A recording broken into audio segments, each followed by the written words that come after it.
getting any audio. There we go. Wait.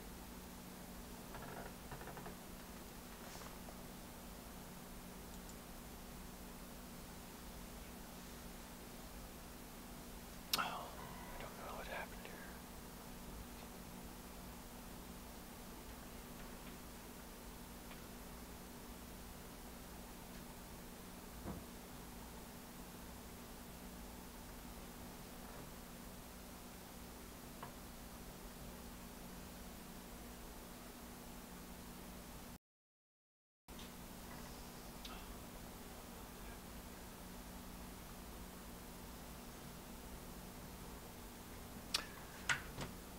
Okay, welcome back to Broadcast Team Alpha. We are streaming from a different location today. So we normally stream from L&M Radio Network, and today we're having a little bit of a technical spot here.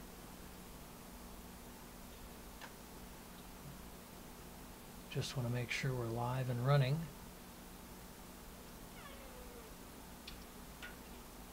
Okay, welcome back to Broadcast. Okay, that's working. Okay. Everything is working. Technical difficulties today. Sorry about that. So we are up and running. Welcome back to our second in our Law of Attraction Universal Laws series. And we want to do a little bit of a recap before we go further. I want to welcome everybody out, by the way. I got a little rattled there with our technical difficulties. But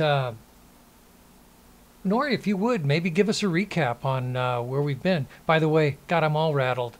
My co-hosts, Agi Nost, Nori Love. I'm a mess today, so pardon my technical expertise today. So we got it working. Welcome, Nori. Welcome, Agi. Sorry about all that. You're a mess, Tom, but you look good. I got a face for radio, right? Okay. All right, I'll take it. Hello, beloved beings. Oops. So today is the most interesting day, beloved beings and beautiful souls, and so happy to be here with you. And I would not be telling the truth if I told you it wasn't without some contrast.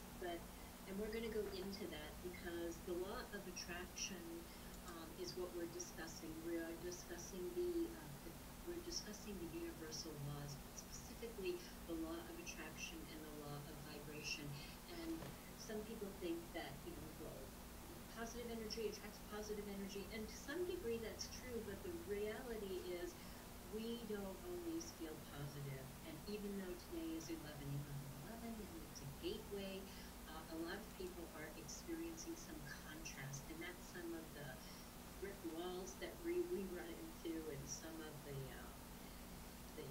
conversations that don't go so well. So just for a recap, the 12 laws are the law of divine oneness, the law of vibration, there's the law of action, the law of correspondence, the law of cause and effect, the law of compensation, the famous law of attraction, the law of transmutation of energy, the law of relativity, polarity, rhythm, and gender.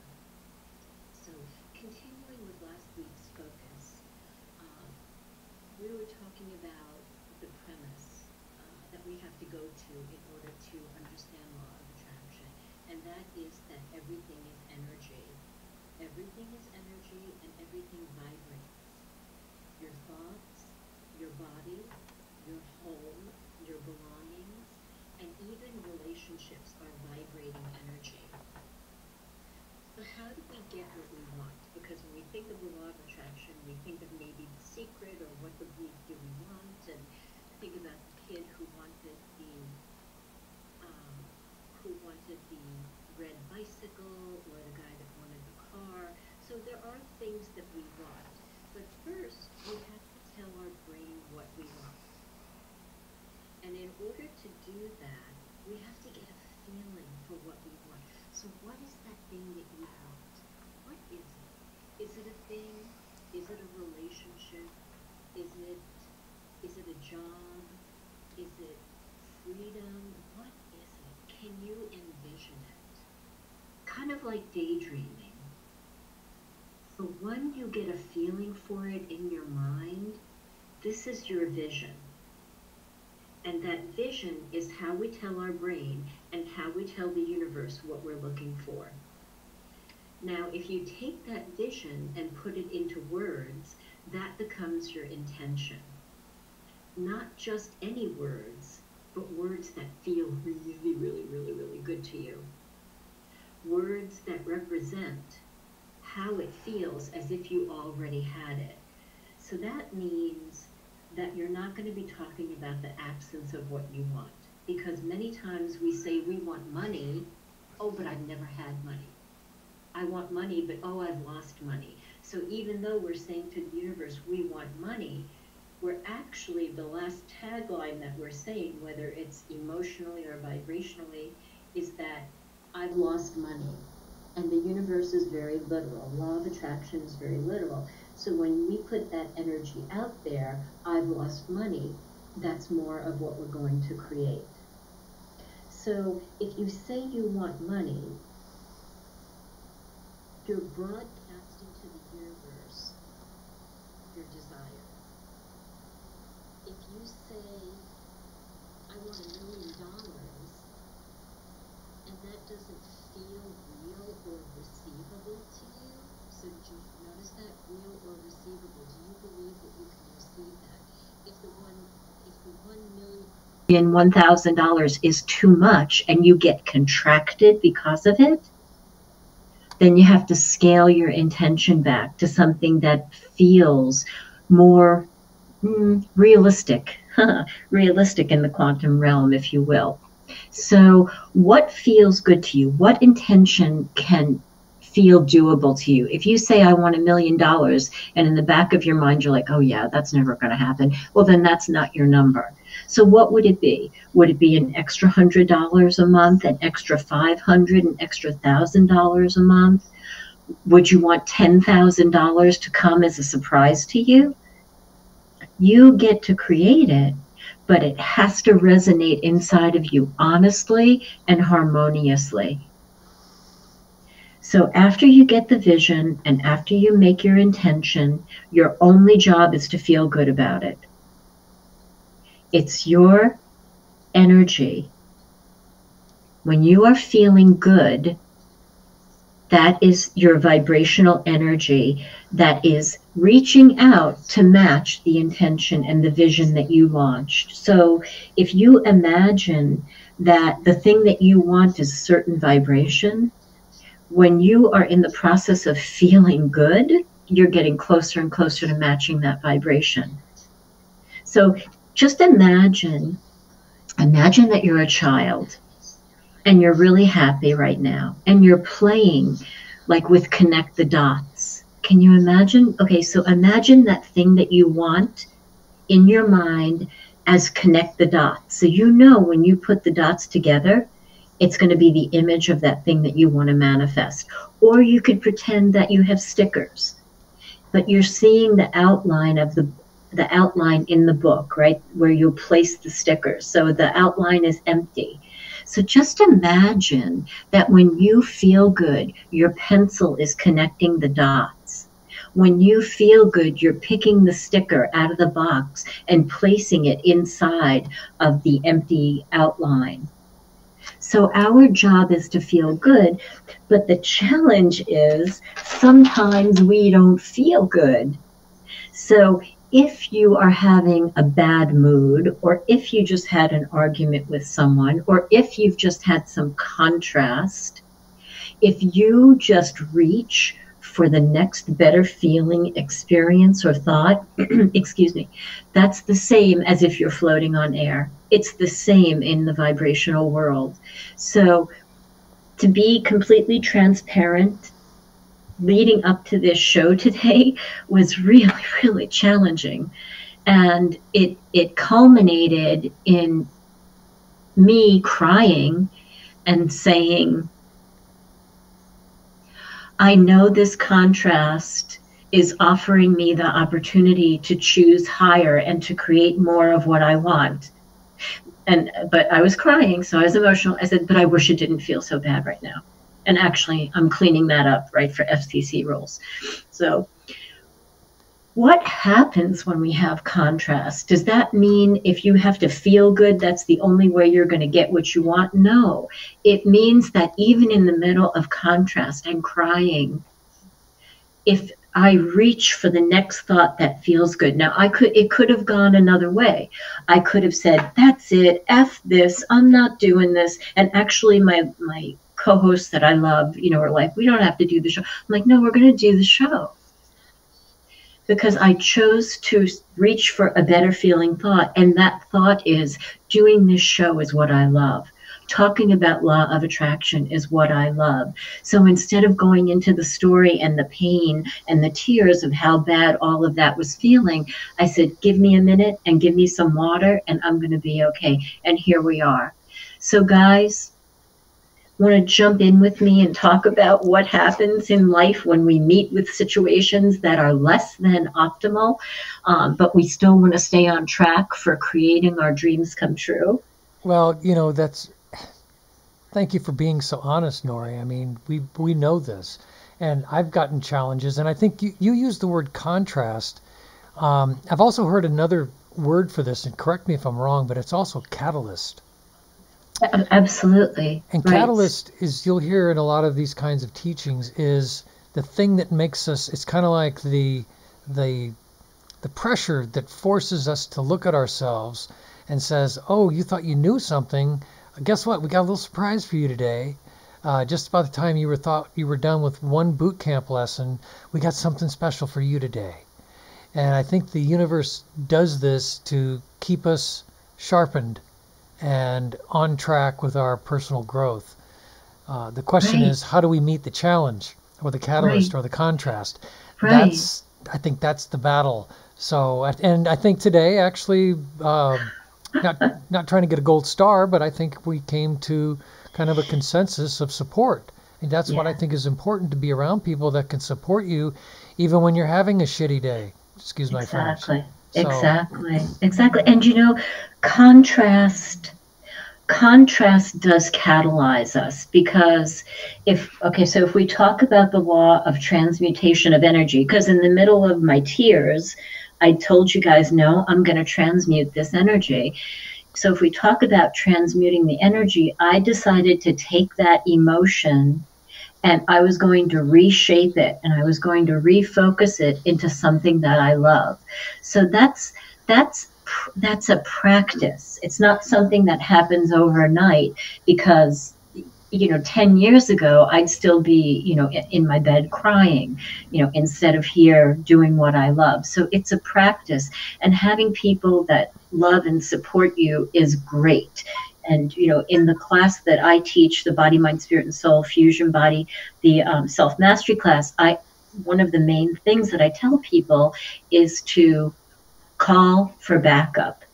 When you're in a low energy place, instead of wallowing in the low energy or manifesting from that low point of energy, call for backup. And that's so important.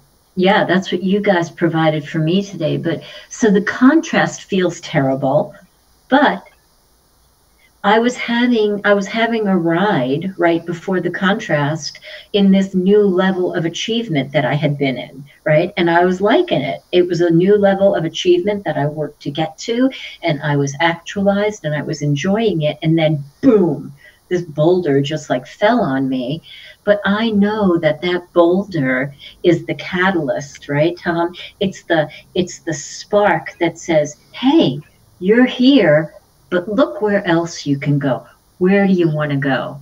And now I get to create a new intention. Well, we'd all be lying if we said it was easy. Yeah. It's not. No.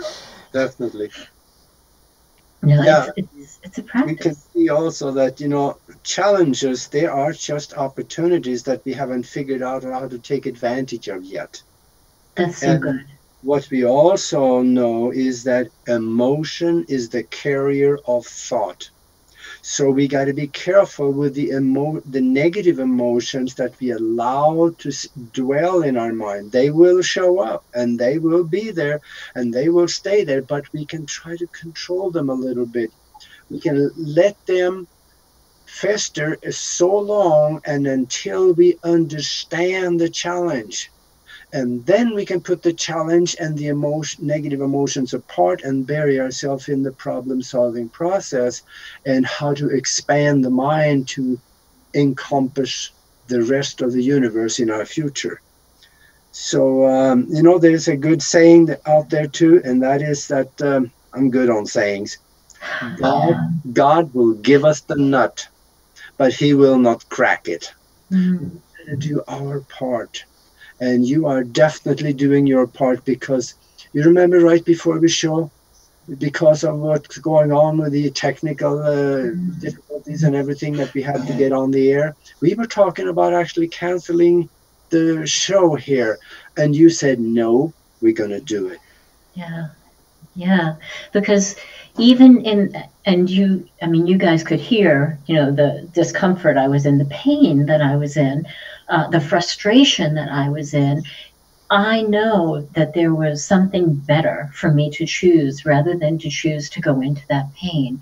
And when I looked, okay, what feels better? What's one little thing that I can choose that will make me feel better? It's doing what I love, and that's doing this and to be here with you guys. So it's a practice, right? Because life is a spiral, and we are either going up the spiral, and when contrast comes, we either contract or we expand. So boom, here comes that boulder that fell on me. And instead of contracting into a little ball, underneath the boulder, I said, no, I am going to feel this pain, because you can't just put a happy face sticker on it. You have to acknowledge that you're uncomfortable. But no, I am going to throw my shoulders back. I'm going to push through this pain, and I'm going to choose what feels better for me. So the question for us is, how long before you make that decision? Sometimes you can make the decision and quickly get up and do something better, or sometimes you have to try some other things. And like some of the do-it-yourself tools would be go to a movie, right? If you can't reset your emotion, go distract yourself. Change your situation.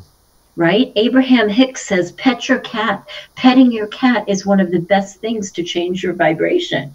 So pet your cat, go to a movie. The great cosmic reset is taking a nap. Sleep is the great cosmic reset.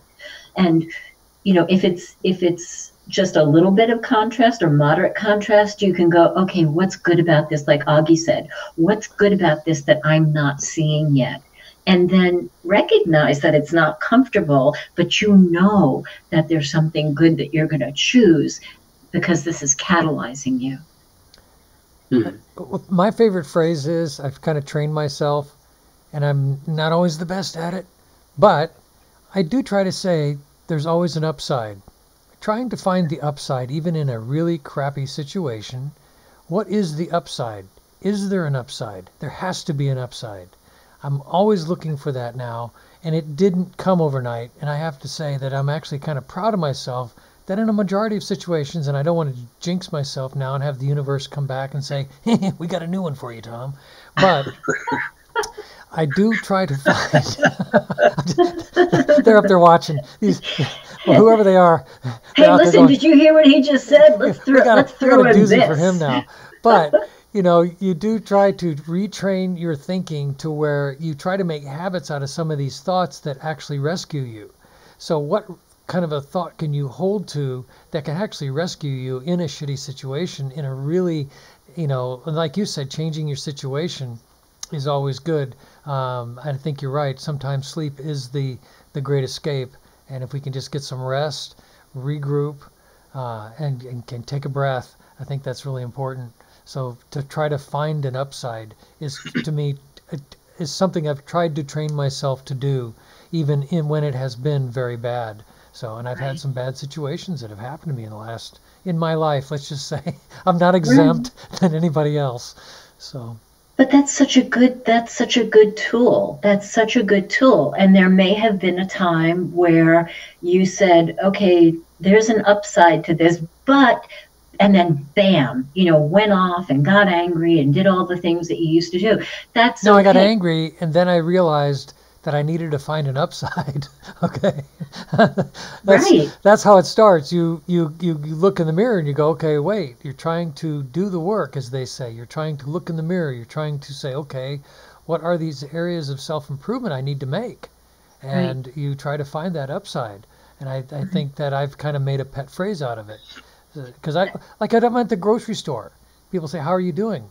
And something happens, and I say, well, there is always an upside somewhere in this. There is got to be an upside to this. There's either a lesson, that's the upside, is the lesson, or there is a, maybe sometimes what we think is a bad situation actually works out in our favor down the long run, so that what we thought was actually a loss is actually a win down the road.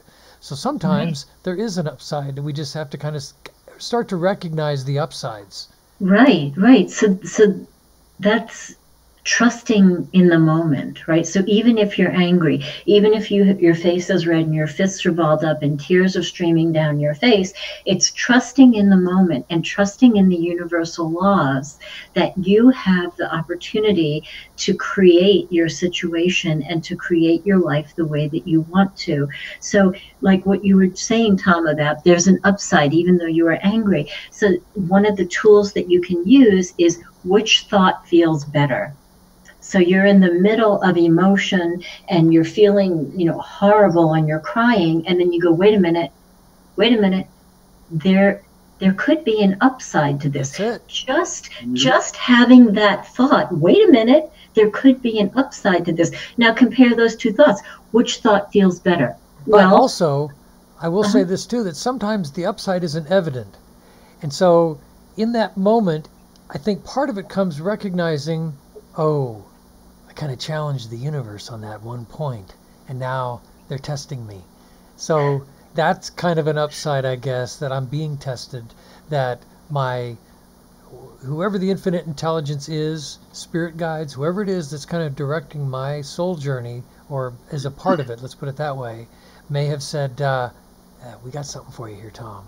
You may not realize it right away, but we got a little test for you. And so sometimes that upside isn't readily apparent, even when you're grabbing for it. You're just angry. Right. You're just pissed. Right. I found too that in let's say sometimes something, or should I call it stuff, to use a diplomatic term, happens in my life. I have to realize.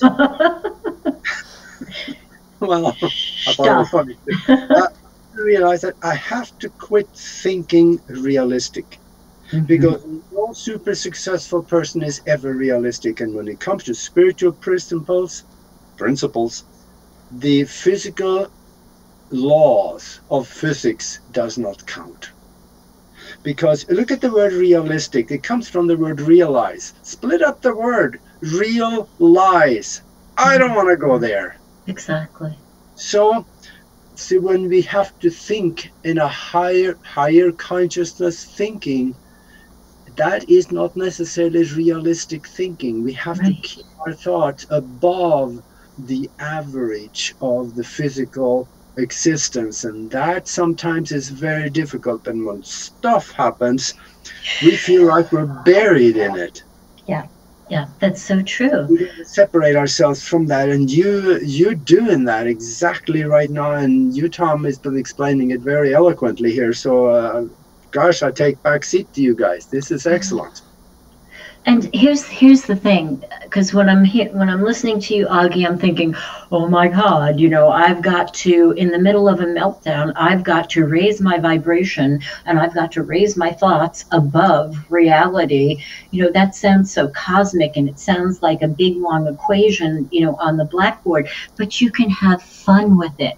And I'm going to give you an example that happened 1 million years ago, because I'm 2 million years old. And it was so helpful. You don't look a day over 500 million. Thank you.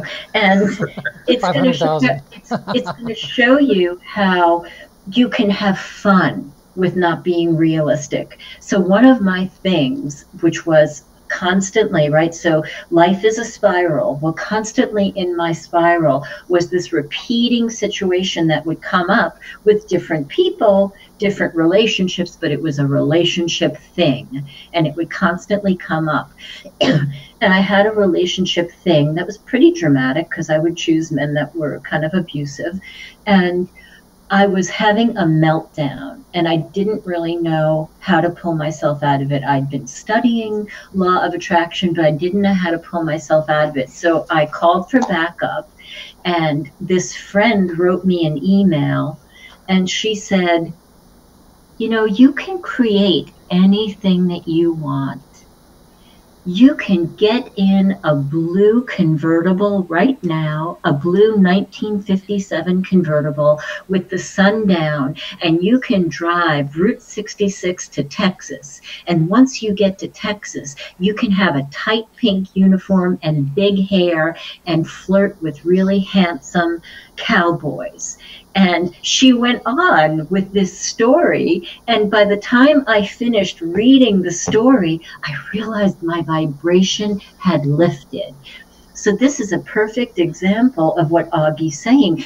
Don't look at reality. I totally went into the fantasy, but when we're in that imagination, I was so into that fantasy, I was creating something greater on the quantum level. And even though it sounds silly, and I laughed, and I could imagine myself with big hair, you know, being a waitress in the diner in Texas, it lifted my vibration, and we can do that too. So if you have a friend that you can call, and this is exactly what I do. Your lifeline. That's right. I call for backup, and we play the what if game. We play the what if game. What if Brad Pitt called me? What if we got on a plane right now and went to La Jolla and we're sitting on Seal Beach looking at the seals? Wow. What if we were shopping in Macy's in New York City right now, and all of the holiday music was playing, and we had a nice hot cocoa, and right, so we would play the what if game. So that's another tool, another do-it-yourself tool to keep in your pocket. When contrast finds you, and it will always find you, play the what if game, right? So you can pet your cat, you can take a nap, you can go to a movie, you can call for backup, you can play the what if game, and you can go play in fantasy, right? So I was talking before about being a little kid. Pretend you're a little kid and go back to that connect the dots picture, because you know when all of those dots are connected, that thing that you really, really want is going to take shape in your life. So we can play like children. We can laugh like children. And that is still part of the manifesting principle. But Nori, what do you say to people that say, well, I'm a realist, okay, enough of this Bambi and butterfly stuff, but I'm a realist. You don't realize such and such happened to me, and it was freaking tragic. Where's your Bambi and butterflies, New Age stuff now? And what do you say to folks like that are really struggling? They're really locked in this thing about, I'm a realist. What do you say to folks like that? That's such a good question. So I know. As a coach, I would explore whether they were in pain, right? So if they were in pain, I would use tools that they wouldn't really even recognize I was using to help them get out of pain. But once they're out of pain and they're asking that question from a logical, from an intellectual standpoint, my answer is the same. How is thinking about that working out for you? Right? Yeah, I know what I would say. What would you say? I would just there is this concept that is very well known, and that is that a realistic person have never really created anything of great value for mankind. Wow. That's only the dreamers, Yes. only the doers, Right. and the ones that step out of the box and go the other way from where everybody else is going. Those are the ones that create the great, both for others and for themselves. Yes. I've read accounts of people that have been in really dire situations, and it was their ability to use their imagination to take them someplace else than to just suffer through and be enraged at the situation.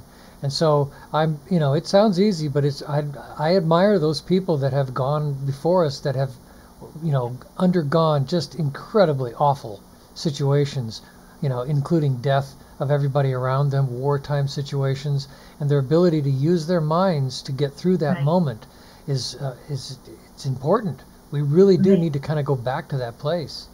And that's such an example of the Einstein quote that you can't solve the problem from the level of energy of the problem, right? So you can't solve the problem while you're mired in the thought of the problem. You have to switch your energy. So it doesn't mean you have to go do quantum physics on the blackboard. You can switch your energy as easily as going into fantasy, right? So there are people in prison camps who use their imagination in order to keep themselves alive. Were they thinking about, oh my God, I'm dying, I'm dying? No, they were fantasizing maybe about a peanut butter sandwich, or they were fantasizing about, walking on the beach, or they were fantasizing about any little thing that could make them feel better than what they were feeling in that moment. And that's how we get to create. We get to create by choosing deliberately what we want to think and feel. So I could have chosen to go into the feeling of that boulder dropping on me, which was complete with frustration and tears. But I was like, no, this doesn't feel good. I want to do what I love. I want to come here, hang out with you guys, and hang out with all of you guys that are listening. And that's how we create, little by little. We just have to remember in each moment that we get to choose. Well, you didn't deny your emotion, and I think there is that moment where you experience the emotion. In the middle of that emotion, you can't be finding the next step. But in that middle of that emotion, that is to look at it as a moment and not a permanent state of being. So it is a moment. We have these emotions. Whatever it is that designed and built us, gave us this aspect of our experience. There's going to be tragedies. We're going to lose loved ones and friends. We're going to be crying, but it's not a permanent state. And to remind ourselves that it is a momentary state, and that there is that we could find an upside. We can find a brighter side. Absolutely. There is a difference between men and women, because a lot of men would say, men don't cry.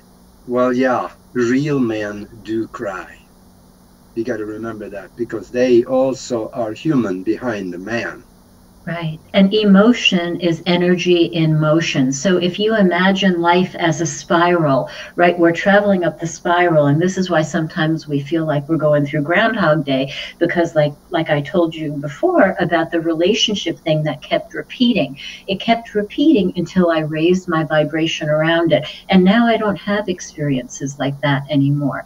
But if you are energy in motion, right? And I think that emotion is part of our guidance system. Emotion lets us know, hey, you're out of alignment with what you really, really want right now. That's why it feels so bad.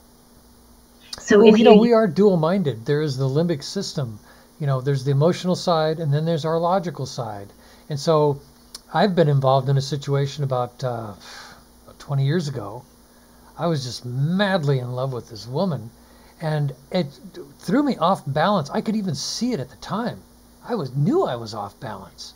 I just had to kind of get a grip and say, okay, slow down, let my logical side also speak to me, and it actually prevented some things from just really kind of getting so crazy out of control. But we have to let our emotions inform our logic, and let our logic inform our emotions, so that we can be balanced. I think that's really important.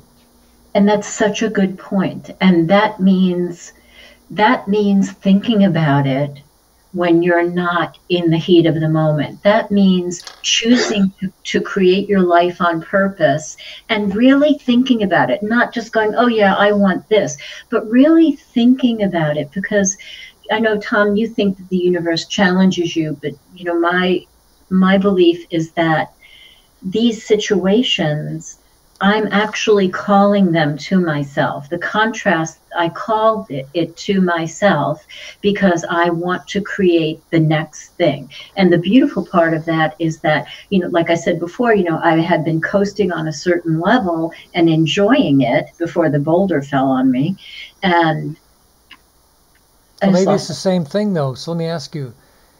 So what I'm saying, it's the universe challenging me. Is it my higher self challenging myself? Yes, exactly. Yeah. Exactly. So if you have that fill in the dot picture, right, all up above you, right, your higher self is always pulling you, and sometimes it's pulling you by the collar up there, because that's what you launched as an intention. You said, I want this. Oh my God, that feels so good. I want that. When you set that powerful intention in motion, the higher part of you is going to constantly pull you toward it. And when we contract, right, because we don't feel so good, or because we're scared, or because we feel controlled, or because, then we're out of alignment with it. And that the more we contract and the more we say no to going in the direction of the higher energy, the worse it feels. Mm-hmm. Yeah. And there's few things that I know of that will raise our vibration faster and quicker than good emotions. Emotion is the carrier of thought, and it connects you to that universal consciousness more than probably most other things that we can think of. Absolutely. Absolutely. And you know, a really great aha moment for me is always with animals. When I would meditate, all of a sudden I'd come out of meditation and there are my two cats just sitting there soaking up all of the energy.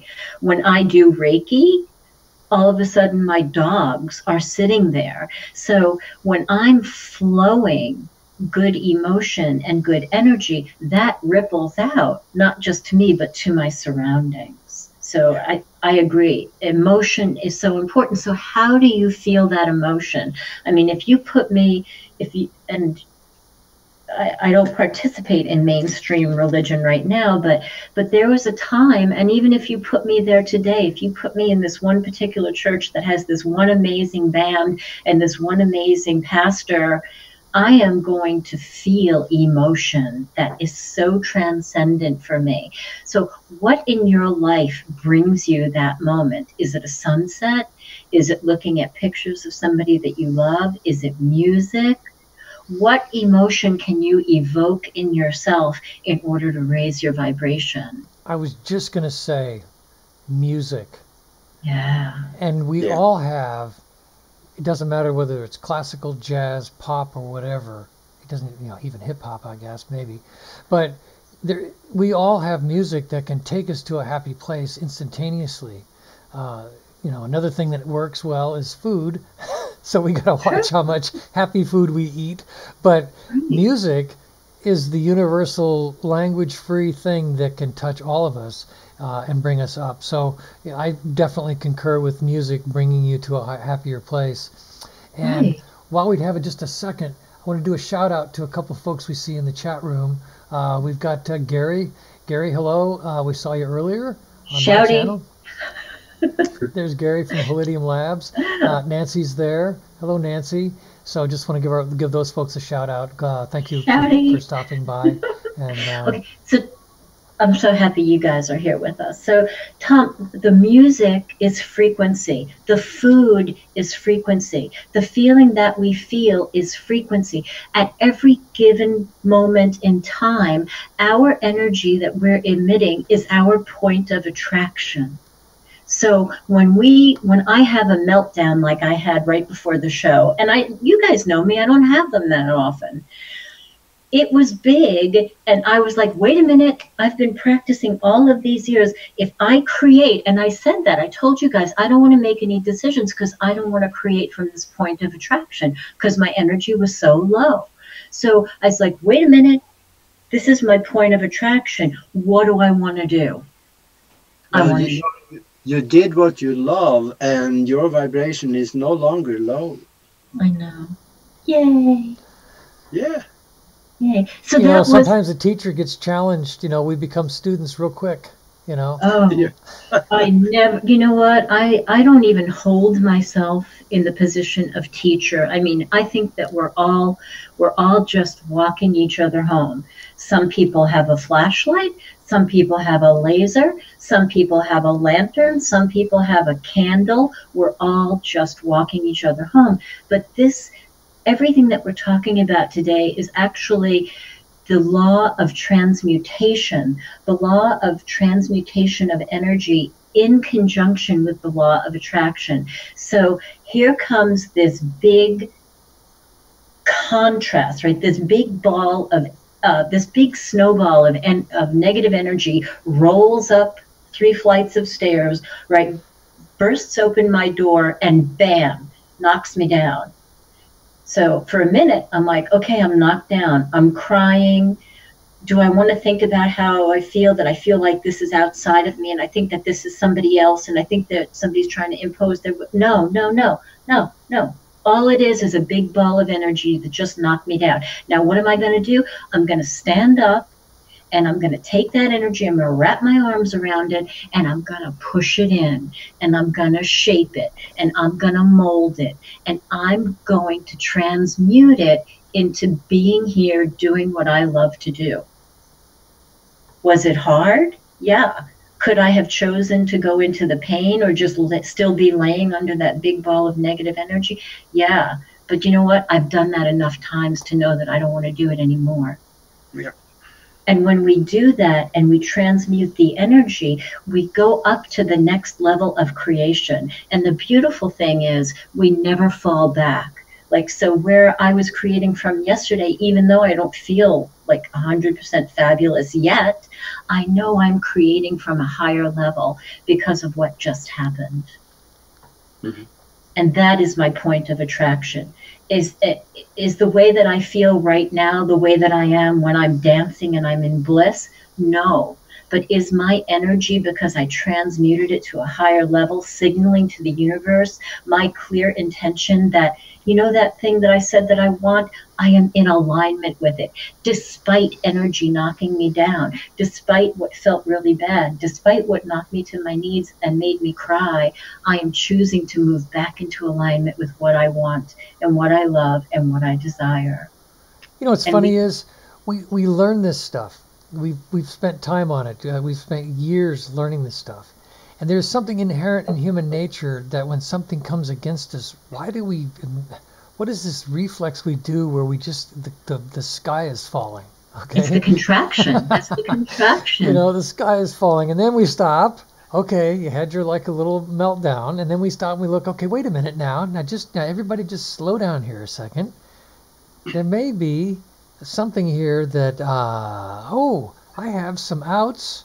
I have some aces in my pocket. By the way, I also have another coupon over here. Yeah. It's that moment of just kind of getting through that, you know. It's just remembering, right? Yeah. We are always going to contract, right? We're always going to have that moment where we think the sky is falling. I mean, no matter who it is, no matter whether you're a bazillionaire, no matter if you're, an astrophysicist and creating the next amazing thing, there's always going to be those moments of contraction. The key is recognizing it quickly and going, how do I want to handle this? What do I want to choose that's going to contribute to me being in better alignment so that my point of attraction is in alignment with all that I want all that I love? It's that taking a moment to regroup. Okay, everybody, let's just pause here for a moment. I'm going to regroup. Exactly. I got to regroup. That's what I said to you guys. I'm like, okay, give me a minute. Let me get some water, and I regrouped. I regrouped. And those are my famous words. I need a minute. What about for folks though? What do you tell them? It's like, I haven't had a chance to regroup. It just seems to be a never-ending battle. What do I do? How do I get that moment of respite? What do you tell folks like that? Well, I mean, I would tell them a lot of things to like ease them into this bottom line, but the bottom line is you need to choose it. That's the bottom line. Now that's like the level 3 answer. I would do the level 1, 1.5, level 2 answers first because that might make them contract even further. But the truth is, when are you going to make the decision? When are you going to take your paintbrush and take your palette of paint and create the life that you want? It's yours to choose. Well, they say happiness is a choice. And some days, I think sometimes too, perspective is good. And knowing people who are cancer patients, who have a smile on their face, or the paraplegic guy down the street who is always happy, or the people that you know that are suffering who have a smile on their face. Those are lessons to me. It's kind of like, okay, you're still walking around, you still got two legs, you're still doing you're doing pretty good. Right. So and do we you know need to how, kind of keep perspective about what we think is tragedy and the sky falling in is suddenly I don't have any problem. right, Because, but each of those persons, each of those situations that you're talking about, Tom, is that person choosing in every moment, okay, choosing to be in the moment and choosing how they want that moment to go. They may be choosing in 10-second, this is access consciousness, they may be choosing in 10-second increments. What do I want for the next 10 seconds? So you may have cancer, you may have no hair, you may have IVs in you, but you can choose that for the next 10 seconds I want to feel love. For the next 10 seconds, I want to feel connected. For the next 10 seconds, I want to feel the sunlight on my skin. I want to feel the breeze that gives me chills. We get to choose in every moment. Yeah, and we all have teachers. And those people that we at times learn from, they don't consider themselves teacher. That could be just somebody doing a good thing in a store that you see from a distance. That becomes one of your teachers at the moment. And there are other teachers out there that we draw on and we don't even know it. When we have situations happening in our life, then we reach for an answer subconsciously and we find it and it draws it to us, and it is up to us to recognize it and deal with it at the time. And those answers, they will come as long as we, like you said, you know, like you did here, they will come to us and we grab them and we run with it, and then our life is better for it. Right. Just do something better than doing nothing. Even if it's the wrong thing to do, as long as we keep doing something, we're going to eventually doing the right thing. And one thing we can do is to look at service to others. Mm-hmm. Yes. That can get us out of our kind of our little pity parties. Think, okay, I could at least do something to help other people in some small wise, to do something besides just worry about my little pity party. So I love the energy of service to others. And that's another do-it-yourself tool, right? That's a pocket tool that you can put in your pocket. So if I didn't have you guys, and if I didn't have this to create, you know, when the big ball of negative energy rolled through my house, I could have gone out and planted quarters. So what is that?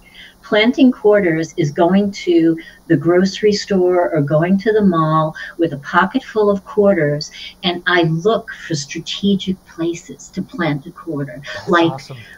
like right at the water fountain where you go to put your thumb, right underneath that. And I imagine what that's going to feel like for the person who's going to find that quarter. Or I'm going to put it like precariously on this box that's on the shelf. And I imagine how that person's going to feel when they find that quarter. And before you know it, I mean, just like 17 seconds of thinking that way shifts your vibration. 68 seconds, this is classic law of attraction, 68 seconds of changing your thought makes the manifestation to begin moving toward you. So planting quarters in service to others is a great thing to do. You might not want to, you can plant nickels, it doesn't matter. Say that again, Nori, the 68 seconds. Say that again. Okay, so this is classic Abraham Hicks law of attraction. When you change your thoughts for 17 seconds, you've changed your point of attraction. And that's another do-it-yourself tool that you could use. Get your phone, get your stopwatch. For 17 seconds, do a rampage of appreciation. Right? And you're like, I don't know if I can appreciate anything. Yeah, you can. I can appreciate this pen. It's periwinkle blue. Periwinkle blue reminds me of Crayola crayons. Oh my God, I love the smell of Crayola crayons. I remember the box and it had the pencil sharpener in it. That's more than 17 seconds. I just shifted my vibration. So we could do a rampage of appreciation. If you hold that vibration for 68 seconds, the actual manifestation of what you're thinking about is moving closer to you. And then your momentum, right, in higher energy is building. It only takes 17 seconds. 17 seconds to change your life. Wow. Oh, you were talking about planting quarters? Yeah. I cannot help it. I've got to tell you this story because I write about it in my book about spiritual science and higher conscious thinking. I was at the airport in Omaha, Nebraska, and standing right there with Warren Buffett.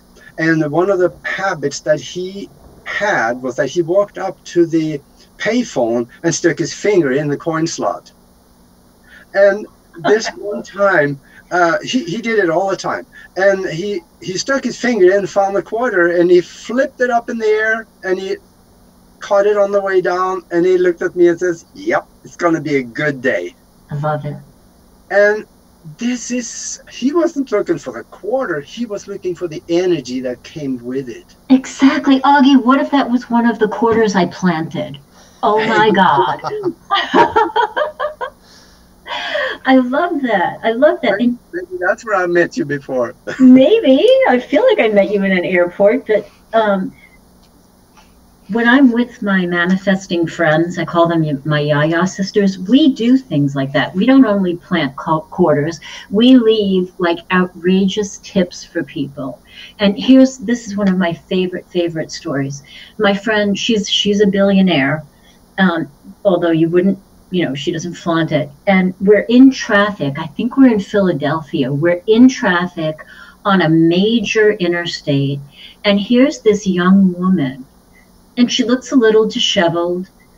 The nurse in me quickly assessed her. She needed food. She was underweight. She had dark circles around her eyes. She wasn't just somebody who staked out, I-95 at 5 o'clock at this hour. She was really, really in need. So I'm fumbling because I'm driving. I'm fumbling with my purse to get some money. And my friend opens the window and the girl comes over and I hear her go, "Holy F," right? And she dropped the F-bomb. And she opened her eyes so wide I could see her soul. And she looked at my friend and she's like, "Thank you." And she started to cry. And as she walked away, I said, "What did you just do?" She said, "I gave her $100. We were on vacation. That made the whole vacation. Wow. Nothing could have topped that. Nothing. Wow. Nothing. That So is beautiful. This vibration is amazing. I am so grateful to you guys for this show. I'm so grateful to every person who's listening, even if it's on the replay, because you are adding energy. You are participating in this energy. And on this 11-11-11 day, this good energy, even though we're not saying, I want world peace, is rippling out for the good of humanity and for the good of the universe. So I'm just so grateful, you guys. Gratitude is huge. It's a huge part of changing us towards the positive. Just going through a simple list of gratitude about where we're at or what we may have, if that's important to you. I think that I don't know what it is about growing older for me. I just don't. The only thing I'm really worried about having is the right tools. For me, cars and a lot of bling doesn't mean a lot to me. In fact, bling never made any difference to me. Whether I've got some sort of name brand shoes or not, I just have never been the guy that cared. I just don't care. I've had to have people explain to me what brands matter. So I'm that guy. Oh yeah, we need to fix him.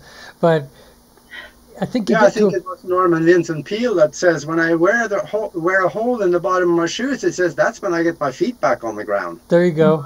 Exactly. Finding that gratitude spot, I think, is important, and that can help bring us out of whatever storm we're in as well. Absolutely. Absolutely. And I have one more story to tell.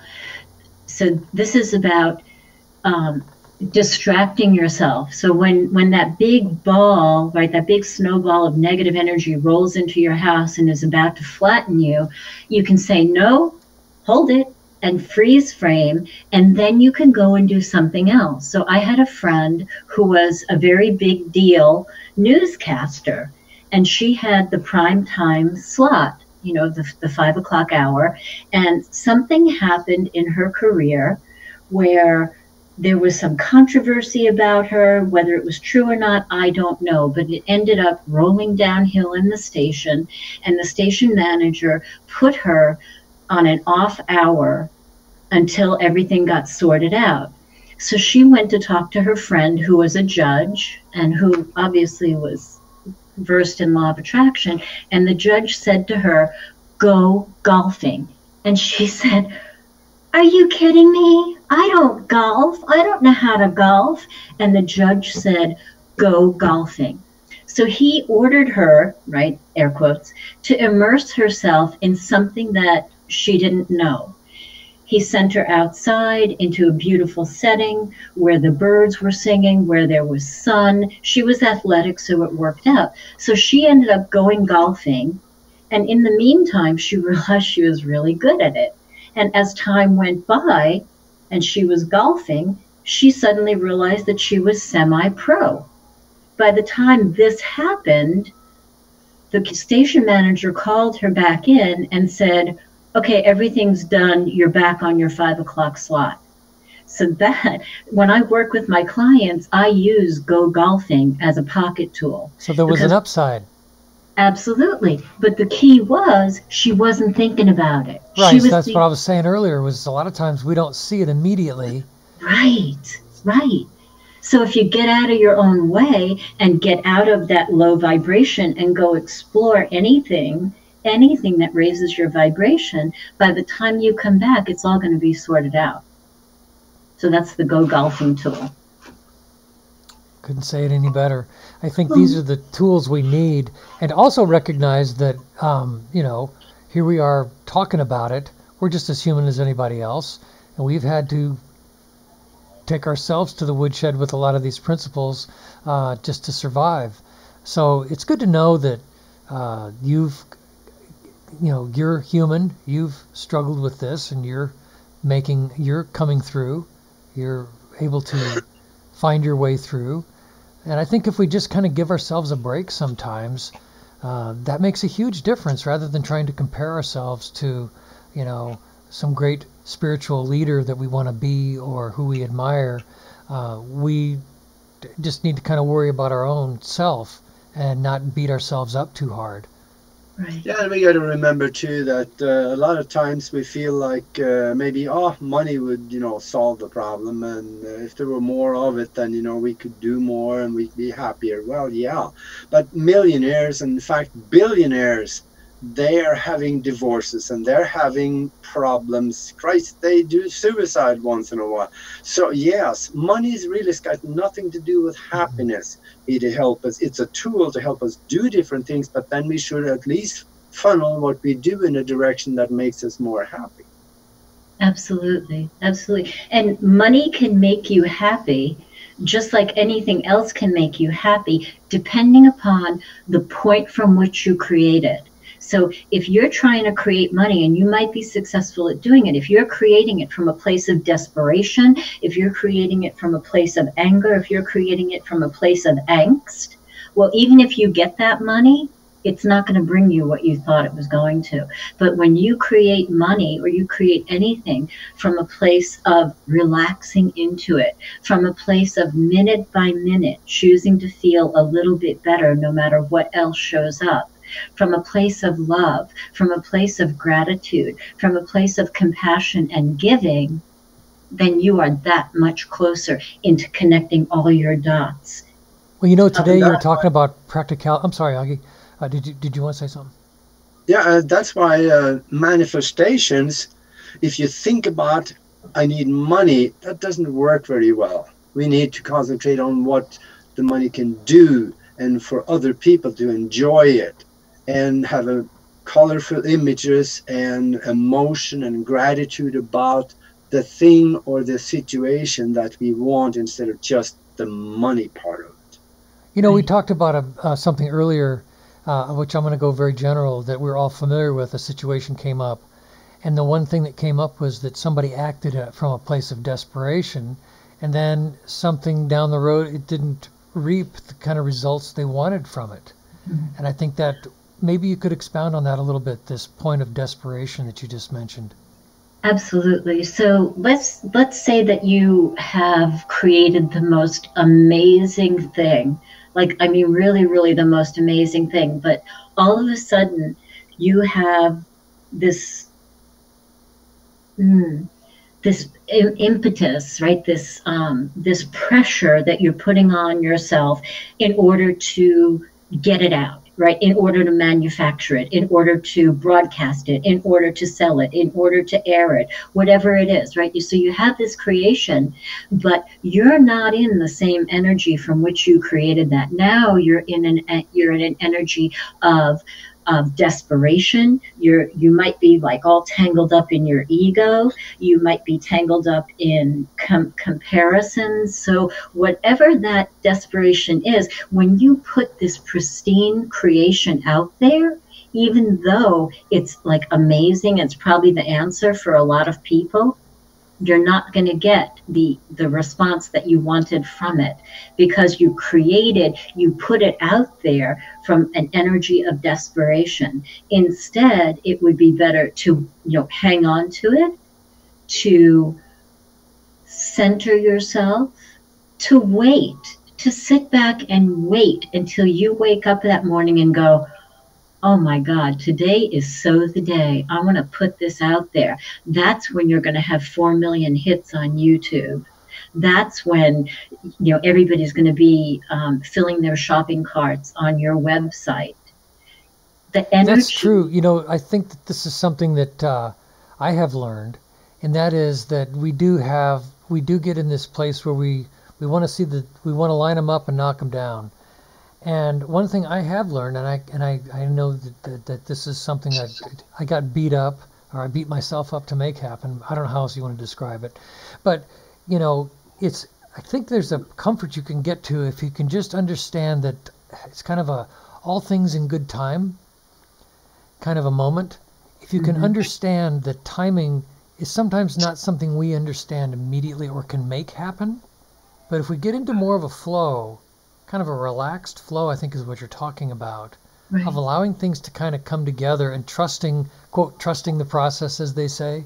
It seems to me that kind of helps eliminate, if we can just learn from that, it seems to me to help get rid of some of that desperation. I remember years ago, I would get that feeling, I know what you're talking about, that kind of make something happen feeling. And then if it didn't happen, I would get all upset. I'd have things all set up a certain way. I wanted it to work this way. Being a technical guy, an engineering kind of guy, I'd want it to work this way, this way, this way. And I can honestly say now, I've seen some technical failures, like even getting our stream on today. Had some technical failures first few minutes of this broadcast where the levels weren't right. I had something wasn't set correctly. Anyway, there was a time in my life when I would get extremely anxious and resentful and just upset and just have this cloud on me. And now I've learned that, if you just kind of take a breath and understand that there is a timing, there is no need for desperation, that it may look grim, but go back to the tools we've been talking about and recognize that some of this stuff just takes a little time. The more we get, quote, better at it, and understand it better, I think there comes some comfort with all of this, some relaxation and the less desperation. Right. And so all of this may be overwhelming, if people are new to this, to the universal laws. But even in what you're talking about, the one tool, if you take one tool away from today that you can use, is how do I feel right now? So if you're in that moment of desperation and you're about to launch a big project and you go, how do I feel right now? That's your point of creation. That's your point of attraction. The way that you feel in that moment is what you're going to get back. So would it be better to wait until later, tomorrow, next week, whenever that is, right? It's up to you. How do I feel? If you don't feel good, then spend 17 seconds shifting your vibration, shifting your thoughts. I've had a situation where somebody made an appointment with me to do something, and I used to get really annoyed with people who didn't keep appointments because I guess I'm a Virgo or whatever, who knows. But I just would get annoyed with people, and it's funny. It's like I've kind of gotten to a place now where well, I know this may sound kind of silly, but it's kind of like, well, you know what? Maybe it wasn't supposed to happen, because I seem to have found out that now sometimes it was better that it didn't happen. And then later it happened and the timing was better. So if we can kind of get that perspective that maybe by allowing the flow to happen and not getting all energetic about when it doesn't happen the way our logical mind wants it to happen, but maybe allowing what you're saying is this more emotional feeling of staying in a place of peacefulness about it. Okay, it wasn't supposed to happen today. Okay, I can go on with something else. I don't have to lose my mind. Today just wasn't the day. And that goes back to the what's good about this that I'm not seeing yet. Yeah. Right. So if it doesn't feel good, make another choice. Maybe you'll feel better in 20 minutes and then it'll be the right time. But if it doesn't feel good, what's good about this that I'm not seeing yet? And then make another decision. Absolutely. Yeah, because in this mind-created universe we have here, whatever is, our mind has created everything. So allow good emotions and good visual images and whatever else, gratitude and so on, come with it. Pour that into what you are creating, because then you raise the vibration of what you're creating, because it's only vibration anyway. Might as well have good vibration with it, and then it'll travel better. That's exactly true. That's exactly true. So let's just go back to the example from the beginning. So you said to the universe, I want this, and you created this in a connect the dots picture. So you've got all the dots, right? You've got the dots in a blueprint, up there, in the sky or wherever you imagine it to be. If you are not feeling good and you grab your pencil to begin to connect the dots, you're going to break the pencil tip, right? So instead go, okay, what's good about this that I'm not seeing yet? And then you put your pencil down, you go do something else, and then you come back and, oh, wow, look at all these colored pencils. My roommate bought me all these colored pencils. So now you get to connect the dots with a multitude of colors. So rather than continuing to break the pencil, put holes in your paper, you're like, you know what? What's good about this I'm not seeing? You walk away and you come back and something even better is available to you. And that contributes to you creating your dreams come true and having them take shape in reality. I think it's learning to... I'm sorry. That's where persistence comes in. There, nothing can outperform persistence within the physical arena, because if it doesn't work the first time, and very often it doesn't, just don't give up. People keep saying that, get your ducks in a row. Well, no, you don't need that. Just get more ducks. It works as long as you don't give up. Second, third time, we may have to rethink what happened to us 2 or 3 times before we get the vibration in our mind right. Right. So be persistent. Be persistent in offering your vibration on purpose. So what does that mean? Be persistent in choosing to feel good in each moment. So instead of being persistent, right, and stabbing holes in your paper with the pencil tip that you keep breaking, put the pencil down knowing I'm going to be persistent. I'm going to come back when I feel better. Yeah. Right? Persistent in choosing to feel better in each moment. Absolutely. I think that feeling better too relates to trusting our gut more. Our gut's trying to tell us something. Exactly. In fact, I've heard recently, somebody was saying, it was an article recently, I could be full of it here, somebody correct me if I'm wrong, but I think I read somewhere that they have found that the heart has a bit of a brain, and they're also finding out that the gut has a bit of a brain of its own. That's And correct. so we've always thought, we've been taught all this, what do you call it, mainstream thinking that the brain is the only place where this is going on, that these intuitive feelings, but that's where these ancient principle of trusting the gut, these people Yeah. actually had an insight into that it wasn't In just a fact, yeah, phrase. Yeah. there Absolutely. is a place in the Absolutely. heart, right in the wall, where there is actually brain tissue, and that has a mind of its own in some ways. Right. Right. Has your gut ever said to you, go over there and feel worse? Right. No. It says, I No. feel worse. Right. Your gut's always leading you to a place that feels better. And Yeah. if there's any takeaway that, um, you might carry with you, just choosing to feel better in each moment is probably one of the biggest power tools that you can't buy at Home Depot. I think this is Listening part of to the fallacy that people have, and we've talked about this in some of our other discussions, is that these cosmic laws they kind of come down on such a simple positive negative 51% type moment. There's always this flip of the scale by 1 penny, flipping the scale positive. It doesn't take a lot or 1 little gram to tip the scale. And so a lot of religious teaching has you constantly crawling across glass to achieve certain things and to gain certain insights. When the cosmic laws are very simple, by tipping, it's either tipping positive or tipping negative, and just getting the scale to tip 1 little gram to the right, to the positive. It's that simple. And I think a lot of times these religions that have been on the planet for a while have kind of taken that simplicity away from people.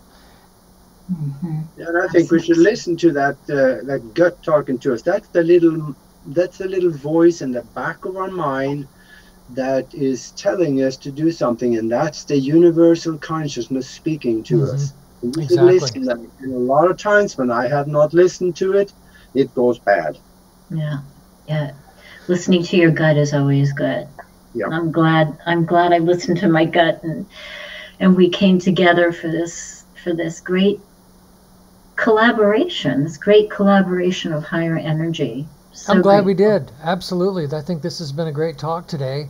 I think we've just, we're a little bit over, we're a little bit over our normal hour, Yeah. which is great because we're doing our own production today. So this is great. So I'm glad we did this today. Me too. And we're going to be doing it again next week and 1 more week after that. And we're going to have some surprises for you, as in, well, I don't want to tell you, but stay tuned, because we're going to continue talking about the laws of the universe and how to use them and how they benefit your life. Not just benefit your life, but skyrocket your life into all of the places that you want to go. So stay with us. Thanks, guys. So, all right, so we're going to wrap it up. Come out to the website, broadcastteamalpha.com. We've got our other episodes there. You can also, on your phone, there's a link on the site. So when you're on the site with your phone, there's a link that says this link will work in iTunes. You can click that. You can subscribe to our Sunday shows on iTunes and pull them in automatically as a podcast. We're also on Google, I think it's Google Music. I'm not a Google podcast guy, but we are linked in with that as well. So you can pull down these shows as podcasts. And we also have our regular interviews. We've just released some really interesting interviews. We just recently released an interview with Randy Kramer. By the way, a little teaser here. We did an interview with Travis Walton. That'll be coming out in the next week or so. And this show has been growing, and it's amazing the synergy we've been getting with some other people that are also linking up with us in this endeavor to get these kind of truths out to people. So we're very appreciative of those people, appreciative of our listeners and people that are just gravitating towards us. We just love all of you. We really appreciate you guys coming out. So I just wanted to say that. Yeah. And subscribe to our YouTube channel. Say again? And subscribe to our YouTube channel. That's right. Subscribe. We need subscribers. So Please if you and thank you. please and thank you. Absolutely. So I guess that's all for today. Thank you very much for coming out. And with that, we will see you next week with a brand new show. Yay. Yay. Bye. See you then.